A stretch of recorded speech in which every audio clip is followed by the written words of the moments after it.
The room was empty. The lights were low, and a 20-year-old waitress picked up a microphone that was never meant for her. She thought nobody was listening. She was wrong. She was not a singer. She was a waitress. She was working nights to pay for her mother's medicine. She had never sung in front of anyone. Not once. Not like that. One man was sitting in the corner of that room, alone, in the dark. He had come in for a quiet drink. He had not come in for this. But what he heard that night changed 2 lives forever. And he never told anyone what he did next. For the rest of his life. What happened in that small Las Vegas lounge after midnight in 1962 was never reported, never filmed. But the woman who picked up that microphone never forgot it. Not once. Not for the rest of her life. 1962, Las Vegas. The most electric city in America. Full of performers. Full of stages. Full of voices. But not every voice found its stage. Not every voice had someone in the room when it needed to be heard. Not every voice got that one Wednesday night. Emma was 20 years old. 8 months as a waitress in a small lounge on the edge of the Strip. Not the Sands. Not the Copa. A place where the lights were dimmer and the crowd was thinner. A place where nothing was expected to happen. She had a mother at home who needed medicine that cost more than Emma made in a week. And she had a voice. A voice nobody had ever heard properly. A voice she carried like something fragile. Like something she was afraid to put down in the wrong place. A voice she had been waiting 8 months. And 2 years before that, and years before that, to find the right room for. Dean Martin was 45 years old. The Sands. The top. The biggest name in Las Vegas. A man who had heard every voice in this city. Who came in alone that night to a room nobody expected to find him in. Who sat in the corner and heard something different, something that made him stop being Dean Martin for a moment and just listen, the way he had listened in the early years, before he knew what he was, before the rooms got big, when he was still finding it himself. Why did Dean Martin come to that room that night? Alone, without anyone, without the people who were always around him. That question does not have a simple answer, but the fact that he was there, in that corner, on that night, changed everything. You know that feeling when you do something only because you think nobody is watching. When you let yourself be fully what you are for just one moment. Because the room is empty. Because it is safe. Because nobody will ever know. That is exactly where Emma was. That Wednesday night, after midnight, in Las Vegas, Wednesday night, October 1962. The lounge was closing down. The last customers had gone. The band had packed up an hour ago. Emma was wiping tables. The room was small. 40 seats, a low stage, 1 microphone. The kind of place that filled up on weekends and emptied out by midnight on a Wednesday. Emma had worked every Wednesday for 8 months. She knew this room. She knew when it was hers. But that night something was different. She was slower than usual. Her hands were moving, but her mind was somewhere else. Her mother had called that afternoon. The pharmacy again. The number again. The same number Emma had been trying to reach for 3 months. A number that kept getting larger. A number that kept not matching what was in her account. She had done the math on the bus ride to work. She had done it again during the first break. The numbers did not work. The numbers were not going to work. Not this month. Maybe not next month. She had been here before.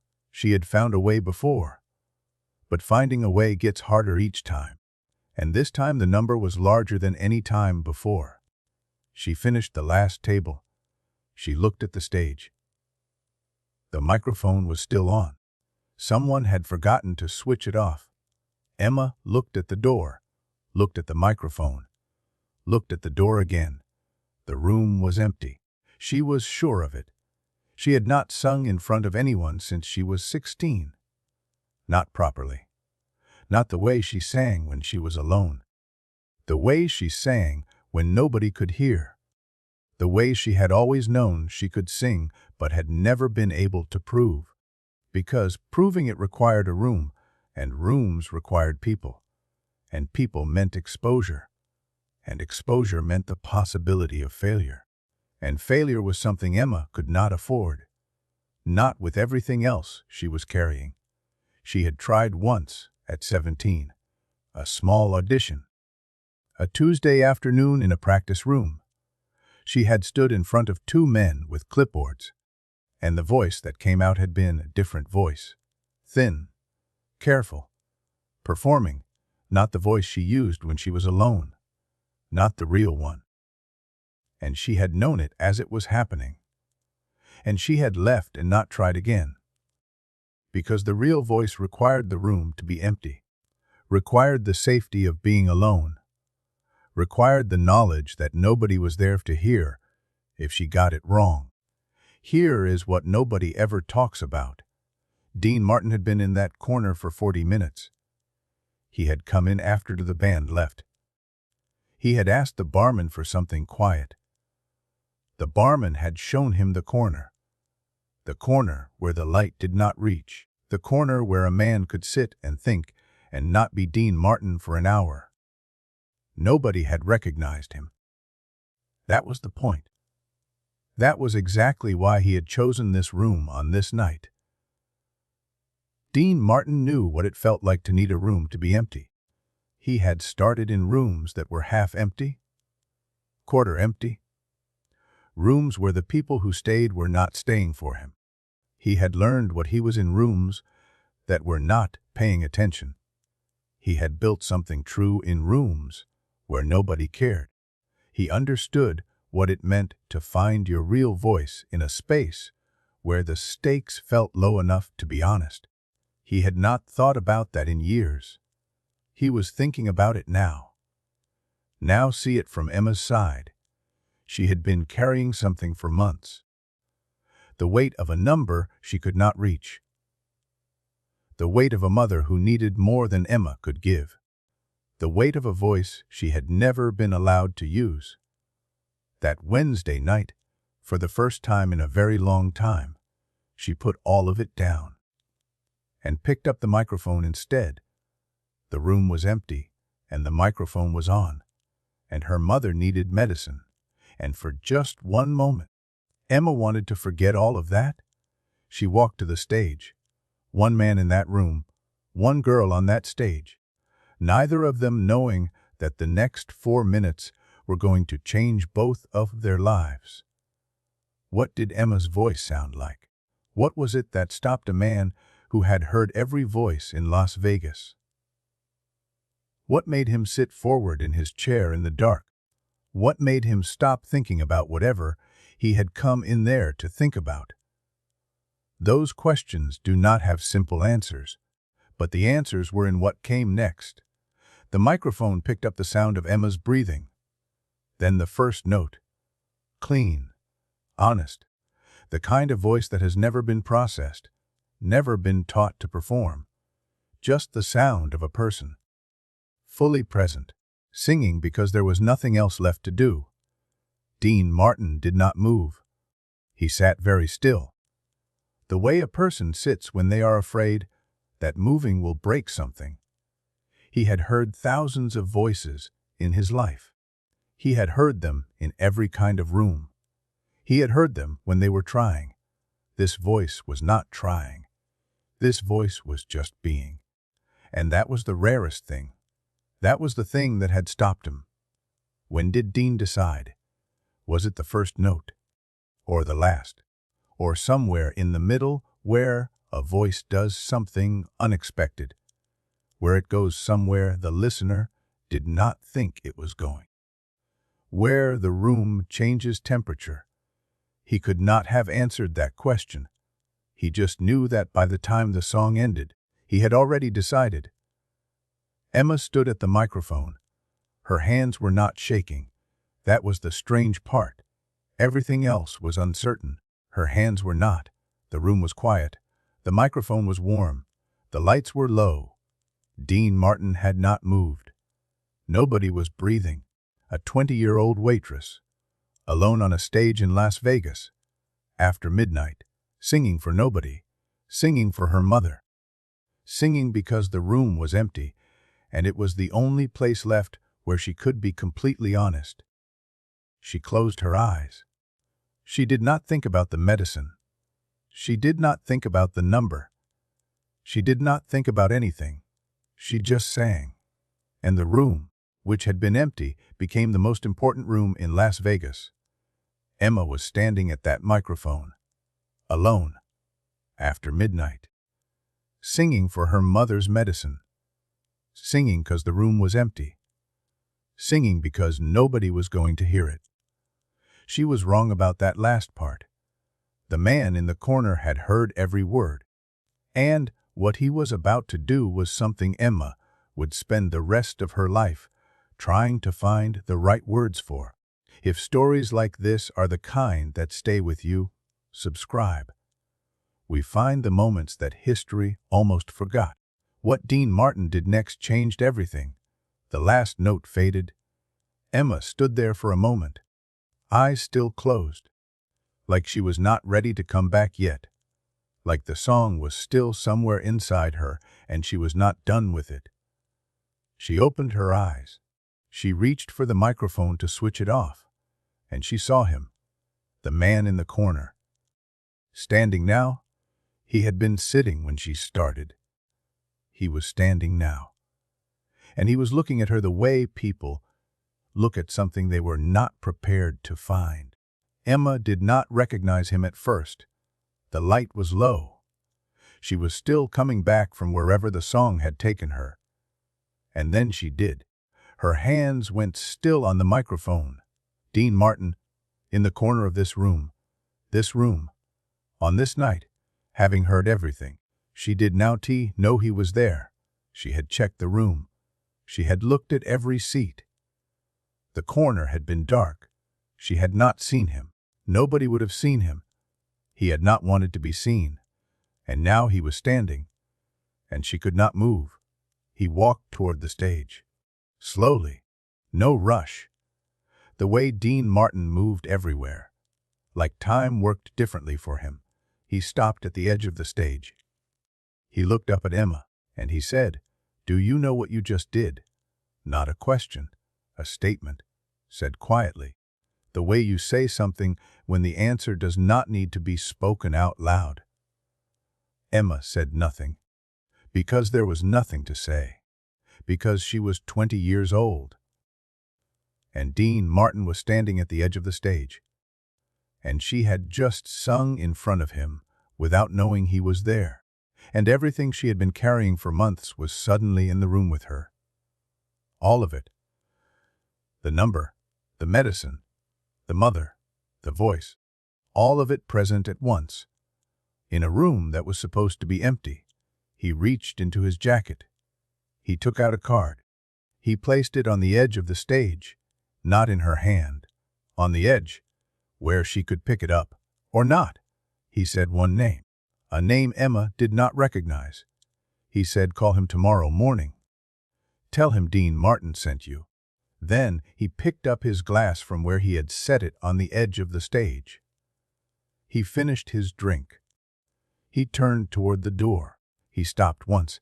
He did not turn around. He said, "Your mother is going to be fine." And he was gone.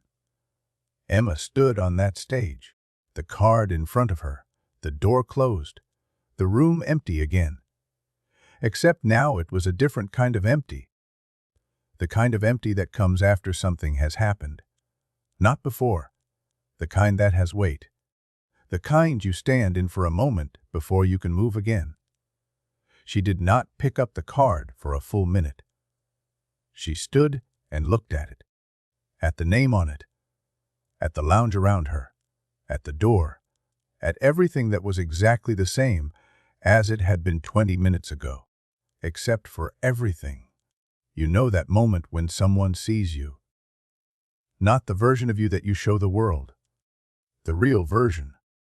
The one you only let out when you think nobody is watching, and instead of looking away, they stay.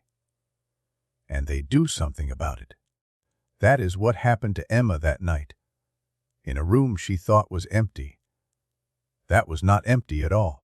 Dean Martin had left a card on the edge of that stage. A name, a number, an instruction. Emma stood there alone holding it, his eyes. But that was not the end of the story, because what that card led to was something neither of them could have planned. And what Dean Martin did in the weeks after that night, without telling Emma, without telling anyone, was the part of the story that changes everything. Dean Martin had heard a voice in an empty room. He had left a card on a stage and walked out into the Las Vegas night. But the story was not over. Because what happened when Emma made that call the next morning was only the beginning. And what Dean Martin did without her knowing was the part nobody ever talked about. Stay with it. Emma stood on that stage for a long time after he left, the card in her hand, the microphone still on, the room still empty. She looked at the name on the card. She did not know it. She looked at the door Dean had walked through. She looked at the card again. She put it in her apron pocket and finished closing the bar, because that was what you did. You finished what you started. Even when everything had just changed, she walked home that night. 3 blocks. The Las Vegas Strip loud and bright behind her. Her neighborhood quieter. Her mother's window dark. She did not wake her. She sat at the kitchen table, took out the card, read the name again, put it face down on the table, and sat there until the sun came up. She went through it many times that night. The details. His face when she turned. The way he had been standing. The way he had walked toward the stage. The way he had looked at her.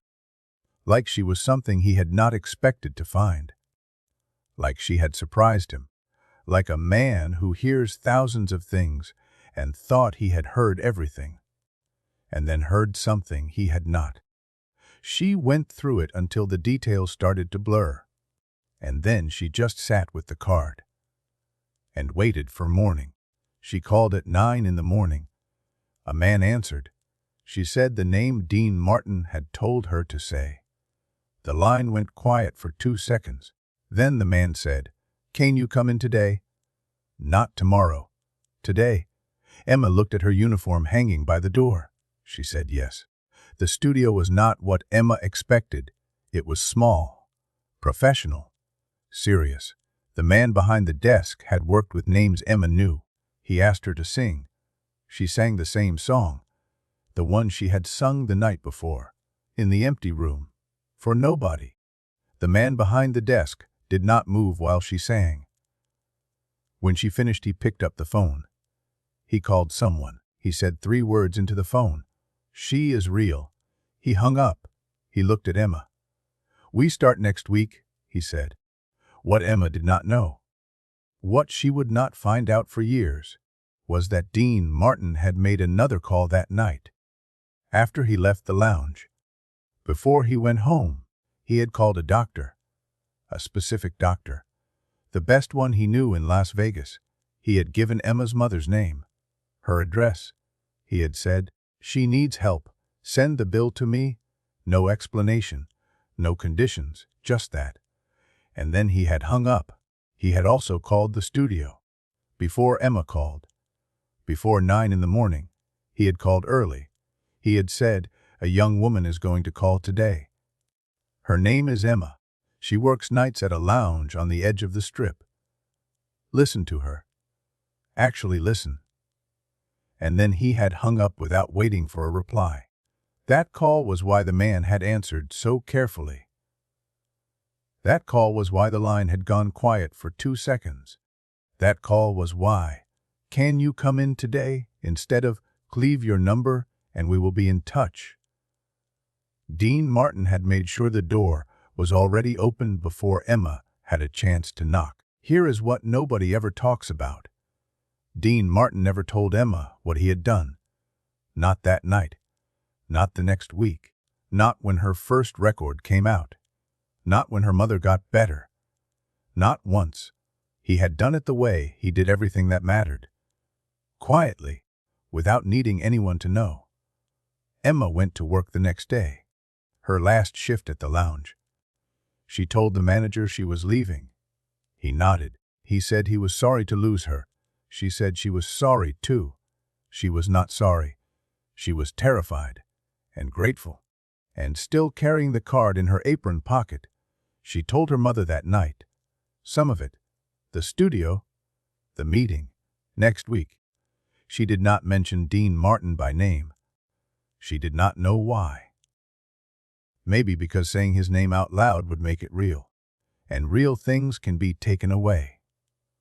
Unnamed things are harder to lose. Her mother looked at her across the kitchen table. She said nothing for a long time. Then she reached across and put her hand over Emma's. That was all. That was everything. 3 months after that Wednesday night, Emma recorded her first song.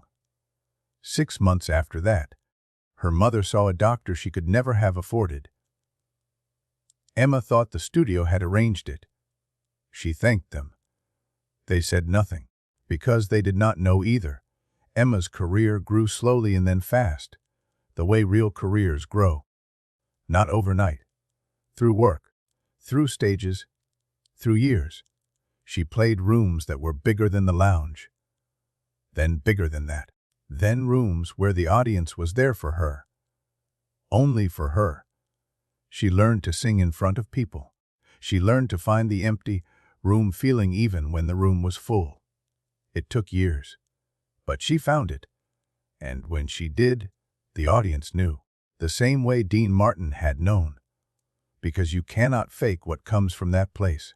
Every interview, every profile, every time someone asked her how it started, she told the same story. A Wednesday night, an empty room, a microphone, and a man in the corner who changed everything by doing almost nothing.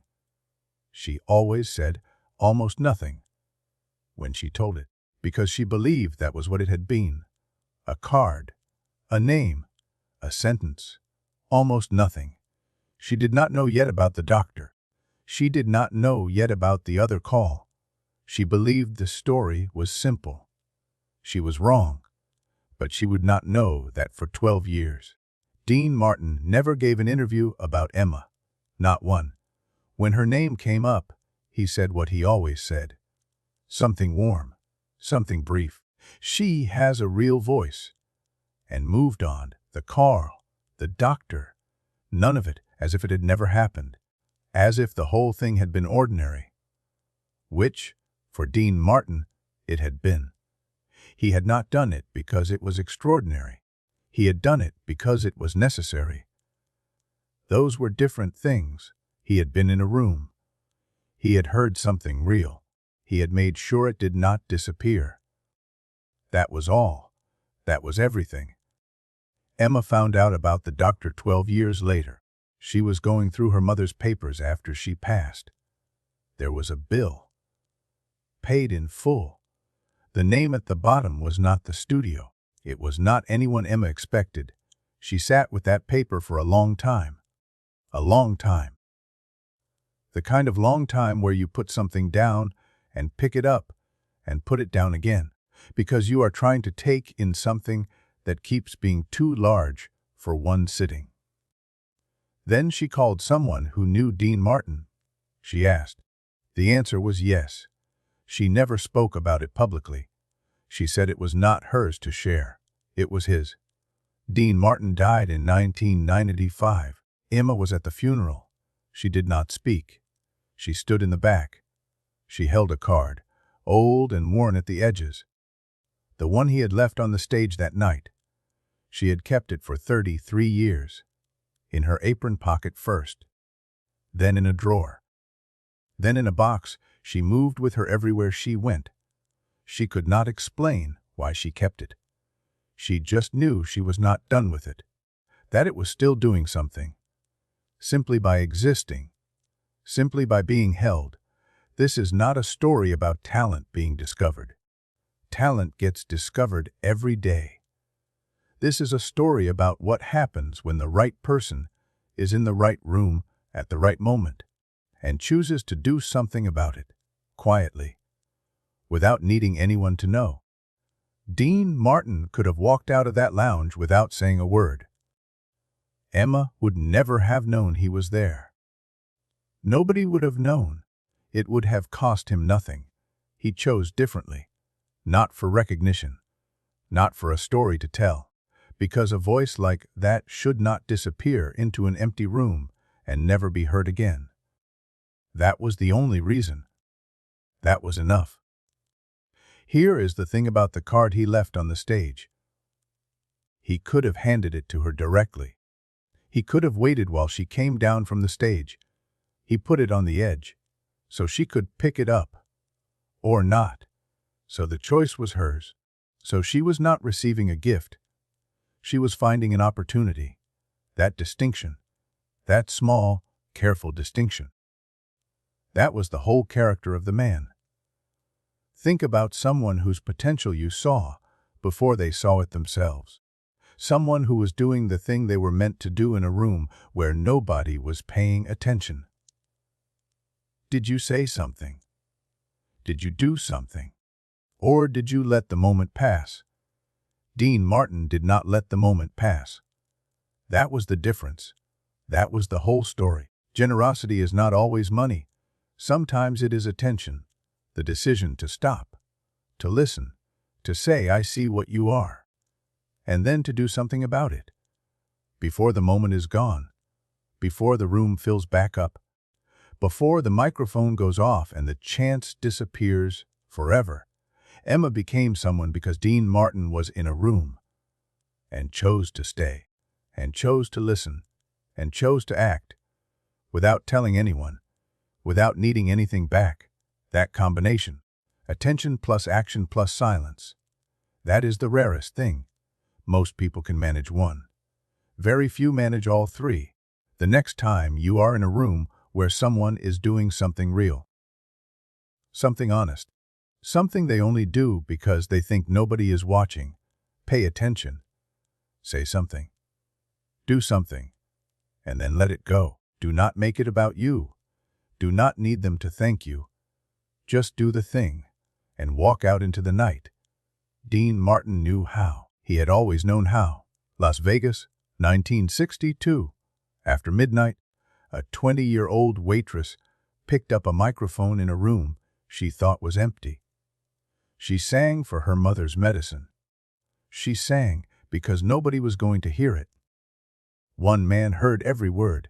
He left a card on the edge of that stage. He made a call she never knew about.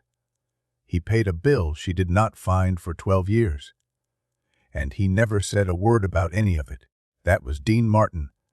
Not the stage, not the songs, not the smile. This a card on the edge of a stage. After midnight, in an empty room that was not empty at all. If stories like this are what you come here for, subscribe. The playlist is waiting. These are the stories that matter. One room, one microphone, one voice. One man in the corner who was not supposed to be there, who heard everything, who did something about it, and never told anyone. Emma had sung in that room because she thought it was empty. It was the only place she could be honest, the only place she could be fully what she was. And the one person who heard, it was the one person in Las Vegas who could do something about what he heard. Think about the odds of that. A man who never went to that room. A night when he needed a room nobody would find him in. A girl who had been working 8 months and had never once picked up that microphone. A night when the number was too large and the weight was too heavy and the room was empty and the microphone was on. Every single one of those things had to be true at the same time. And they were, on one Wednesday night in October, in 1962, after midnight. 33 years later, Emma stood at the back of a church in Los Angeles. She held a worn card in her hand. The ink on it faded, the edges soft from years of being carried. She did not speak. She did not need to. She just stood there, holding the card. The way you hold something that changed everything, and that you never want to put down. She had sung for her mother's medicine. She had sung because the room was empty. She had sung for the only audience that matters, the one that is not there. And Dean Martin had been there, and he had listened, and he had acted, and he had left, and he had never said a word.